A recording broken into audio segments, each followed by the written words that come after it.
Halo teman-teman, jumpa lagi dengan saya di Ila Normi Channel. Beberapa waktu yang lalu ada sebuah video yang sangat viral sekali di berbagai macam media sosial, yang dimana video tersebut memperlihatkan ada seorang guru yang sedang marah dengan naik meja, kemudian tiba-tiba menendang kepala murid.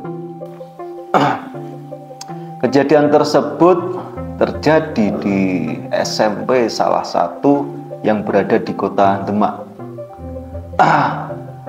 Usut punya usut, kejadian tersebut itu dikarenakan siswa bersiul waktu ada seorang guru yang sedang menjelaskan, sehingga dengan siulan yang dibuat oleh siswa itu, guru tersebut begitu marahnya, bahkan sampai melakukan tindakan kekerasan kepada siswa tersebut. Kejadian seperti ini sebetulnya bukan masalah yang sederhana penyebabnya, bukan masalah emosi sesaat seseorang saja. Hal ini disebabkan puncak dari gunung es, dari berbagai macam permasalahan-permasalahan pendidikan yang ada di dalam dunia pendidikan kita saat ini. Yang kita ketahui bersama bahwasanya memang saat ini itu pendidikan kita itu sedang tidak baik-baik saja. Hal ini bisa kita ketahui banyaknya video yang beredar yang menunjukkan bahwasanya ada seorang siswa SMA yang mendapat sebuah pertanyaan-pertanyaan dasar, misalkan tentang penjumlahan, perkalian, pengurangan, atau bahkan untuk menyebutkan nama-nama kota yang ada di Indonesia saja tidak bisa. Setahun tuh 12 bulan, 2 tahun berapa bulan?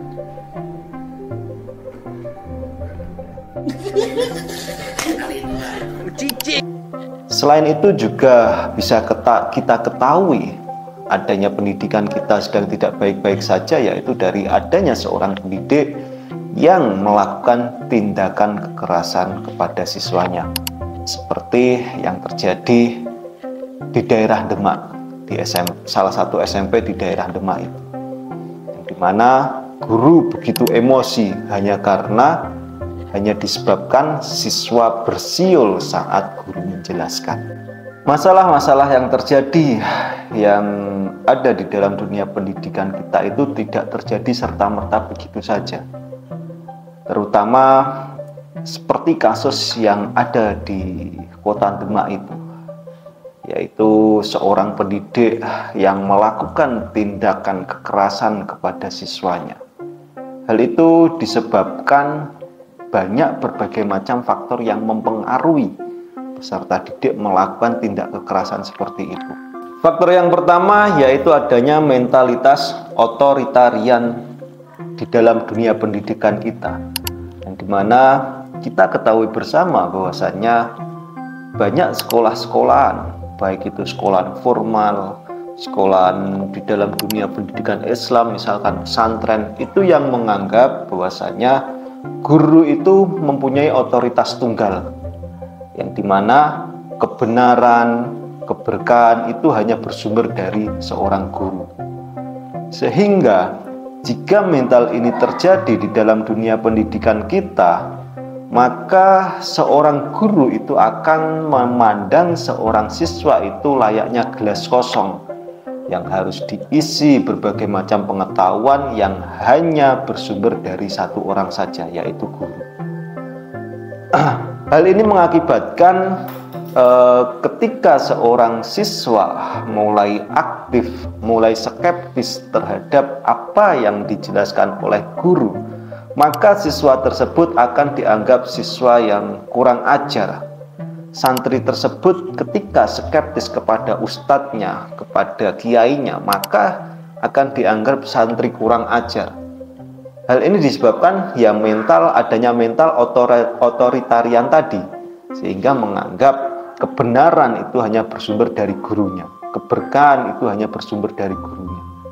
Untuk membantah argumen-argumen yang dikeluarkan oleh guru itu tidak berani karena takut dianggap tidak sopan, karena takut ilmunya tidak berkah. Hal ini bahaya sekali. Karena apa? Ya karena akan memaktikan sikap skeptis dari siswa itu sendiri. Padahal kalau kita lihat di dalam dunia modern seperti sekarang, sumber pengetahuan itu sangat luas sekali.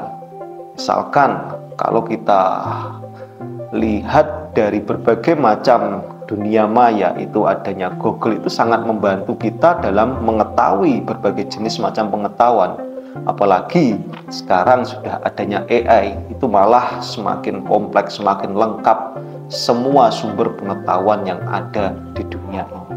Tinggal kita ketik saja sesuai permintaan kita, maka AI, Google akan menyediakan apa yang kita inginkan. Untuk mempertahankan otoritas tunggal ini, biasanya seorang guru itu atau seorang kiai itu membuat muridnya itu tidak boleh belajar dari dunia maya itu. Dikatakan seperti ini biasanya, jangan belajar dari Google, jangan belajar dari ChatGPT, jangan belajar dari YouTube. Lah, kata-kata seperti ini itu biasanya dijadikan dasar guru tersebut untuk mempertahankan otoritas tunggalnya tadi, untuk mempertahankan bahwasanya dia itu memang seseorang yang mempunyai sumber kebenaran penuh untuk muridnya, sehingga melarang para siswanya, para muridnya, para santrinya untuk mencari pengetahuan, untuk mencari ilmu di luar dari gurunya ini, sehingga mengakibatkan siswa ya patuh, tunduk. Dan ketika siswa mulai skeptis mempertanyakan apa yang bersumber dari guru tersebut, ya maka dianggap kurang ajar, dianggap nanti ilmunya tidak berkah, atau bahkan ketika menyinggung perasaan guru seperti yang kejadian di SMP Kota Demak itu, salah satu SMP Kota Demak itu, ya sangat memungkinkan tindak kekerasan itu akan terjadi di dalam dunia pendidikan kita. Karena guru mempertahankan otoritas tunggalnya, sehingga siswa yang bertanya kepada guru, siswa yang skeptis terhadap pendapat-pendapat guru itu dianggap kurang ajar. Setelah dianggap kurang ajar, kalau sampai menyinggung perasaannya, guru tidak bisa mengendalikan emosi, ya yang terjadi tindakan kekerasan kepada siswa. Faktor yang kedua yang menyebabkan terjadinya adanya tindak kekerasan di dalam dunia pendidikan kita yang dilakukan oleh seorang guru seperti yang ada di Demak, yaitu adanya kultur feodal yang terjadi di dalam dunia pendidikan kita. Kita ketahui bersama bahwasanya memang dunia pendidikan kita, baik itu pendidikan formal, pendidikan non formal, pendidikan yang berbasis agama di dalam dunia pesantren, itu banyak yang masih menggunakan kultur feodal ini. Budaya feodal ini masih digunakan di dalam dunia pendidikan kita saat ini.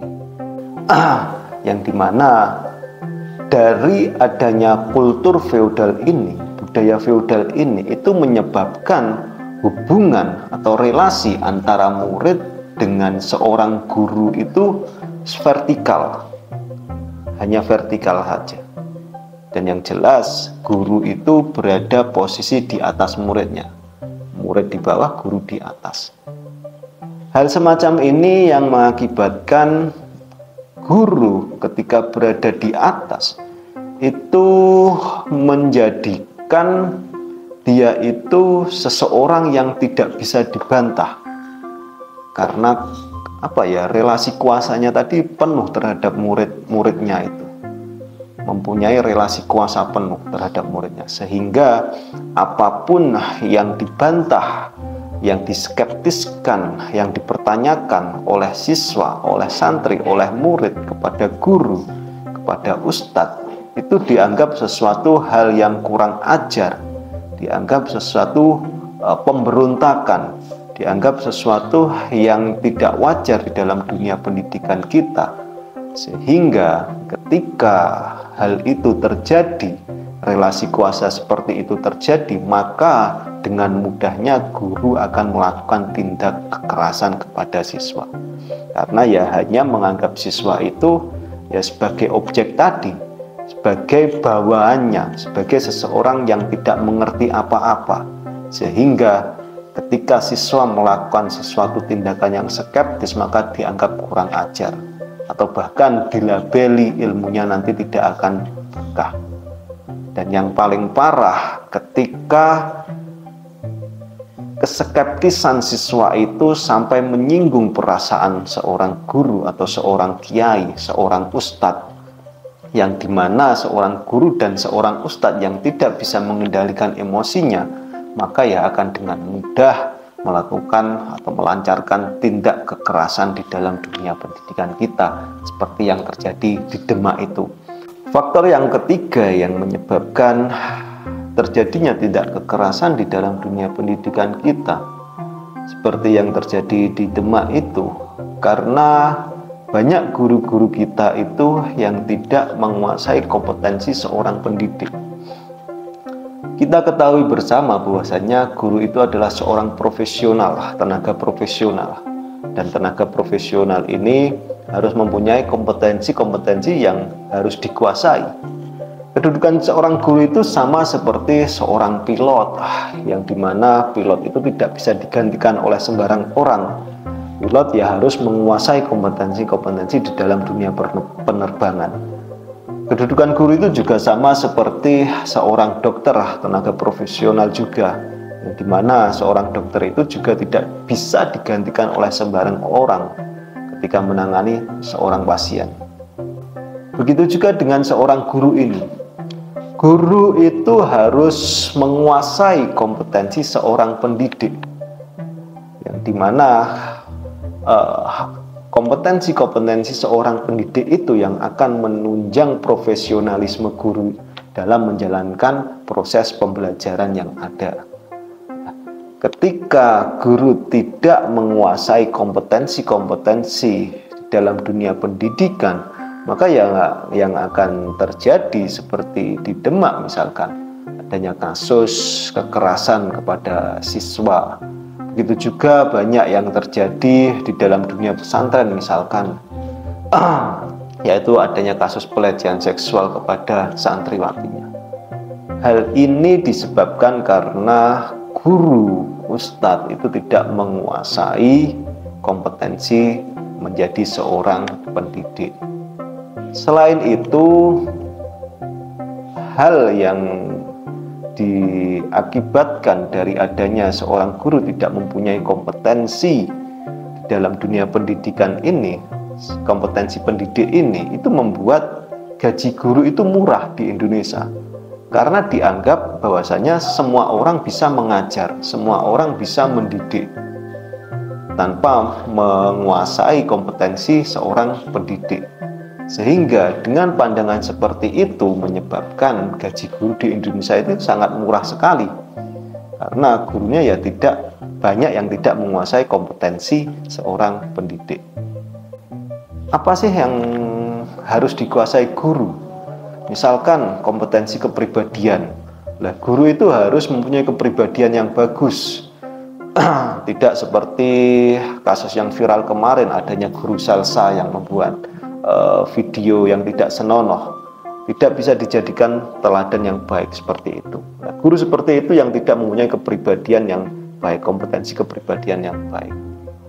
Ada lagi misalkan kompetensi pedagogik. Pedagogik ini tentang penguasaan terhadap siswa, mengetahui latar belakang siswa. Siswaku ini latar belakangnya bagaimana ya? Siswaku ini asal-usulnya bagaimana? Lah, dari sini guru punya penanganannya. Siswa begini harus ditangani seperti ini. Masuk ke perencanaan, pedagogi, perencanaan pembelajaran. Siswa yang seperti ini harus diajar dengan metode seperti ini. Itu harus direncanakan. Pendekatannya harus ada. Setelah itu harus ada evaluasi dari apa yang dilakukan dalam proses pembelajaran itu. Outputnya bagaimana? Menghasilkan sesuatu yang baik apa tidak? Menghasilkan target yang diinginkan seorang guru itu atau tidak? Lah, banyak guru kita yang tidak mengerti kompetensi pedagogik ini.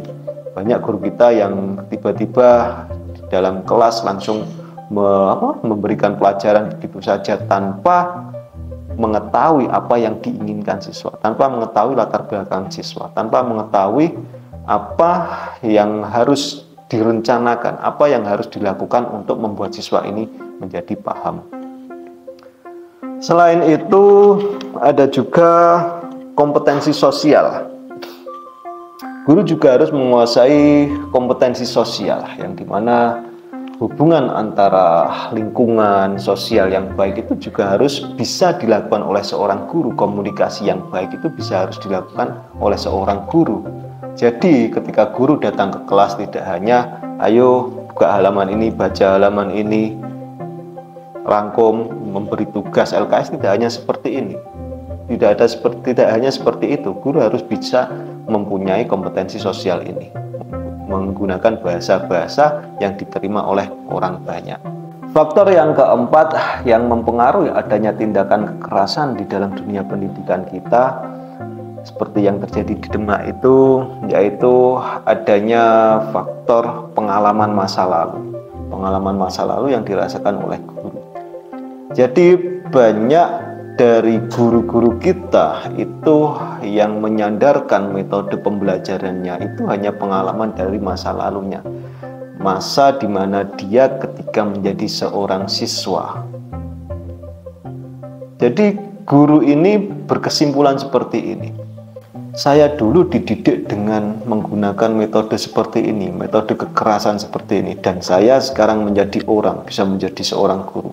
Lah, guru tersebut berkesimpulan bahwasanya metode yang digunakan oleh guru-guru terdahulu itu metode yang pas, sehingga diterapkan untuk dalam proses pembelajaran yang ada pada waktu itu. Hal seperti ini sangat berbahaya sekali, karena ketika guru itu hanya menyandarkan pada pengalaman masa lalu, secara otomatis guru tersebut tidak tahu konteks yang dihadapinya, siswa yang dihadapinya, yang dimana siswa yang dihadapinya itu banyak dari berbagai macam latar belakang yang berbeda-beda. Sehingga dengan adanya latar belakang yang berbeda-beda itu, maka seorang guru itu harus dituntut mempunyai profesionalisme tadi. Kompetensi-kompetensi itu harus dikuasai, sehingga tidak hanya menyandarkan dari pengalaman masa lalunya saja, pengalaman selama dia menjadi seorang murid saja. Soalnya apa ya? Soalnya zaman berganti zaman itu berbeda. Mungkin dulu metode seperti itu pas diterapkan di dalam dunia pendidikan. Tapi kalau sekarang metode yang seperti itu menggunakan pendekatan kekerasan hanya akan menghasilkan kekosongan saja. Siswa malah akan lari, siswa akan malah takut. Karena apa ya? Karena sekarang pengetahuan itu tidak hanya bisa didapatkan dari seorang guru, sehingga ketika guru melakukan tindakan kekerasan, maka siswa akan beralih ke seseorang yang tidak melakukan tindak kekerasan, atau bahkan beralih ke Google atau AI. Apalagi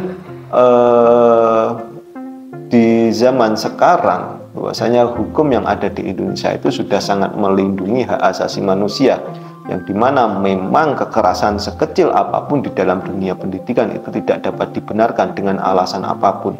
Alasan mendidik lah, alasan mendisiplinkan lah, itu tidak dapat dibenarkan. Karena apa ya? Karena akan mengakibatkan trauma berkepanjangan yang diidap oleh siswa ini. Yang didapatkan siswa ini trauma berkepanjangan saja, bukan ilmu yang ditransferkan oleh gurunya. Oke teman-teman, itulah berbagai macam faktor yang mempengaruhi seorang guru, seorang pendidik melakukan tindakan kekerasan kepada siswanya. Mulai dari mentalitas otoritarian tadi, budaya feodal, guru tidak menguasai kompetensi, guru hanya menyandarkan proses pembelajaran itu pada pengalamannya. Ketika kita sudah mengetahui tentang faktor-faktor penyebabnya ini, tentu kita harus berbenah berbenah dalam memandang semua ini, memandang dunia pendidikan kita saat ini. Karena apa? Ya karena maju tidaknya suatu bangsa, maju tidaknya suatu negara itu tergantung dengan pendidikannya. Seperti Jepang, yang dulu Jepang pernah luluh lantah dengan bom atom yang dibomkan oleh Amerika Serikat. Tetapi Jepang bangkit dimulai dengan pendidikan yang baik dan benar. Dan Indonesia saat ini masih carut-marut dunia pendidikan kita. Maka dari itu, kita harus berbenah mulai saat ini, mulai cara pandang kita, cara melakukan kita ketika kita menjadi seorang pendidik harus kita benahi semua. Baik itu seorang pendidik maupun kita masyarakat seperti biasa, cara pandang kita kepada guru itu juga harus dibenahi. Sehingga sistem yang ada di dalam dunia pendidikan ini itu berjalan dengan lancar. Oke teman-teman, terima kasih dari saya. Yang belum subscribe silahkan subscribe. Jumpa lagi.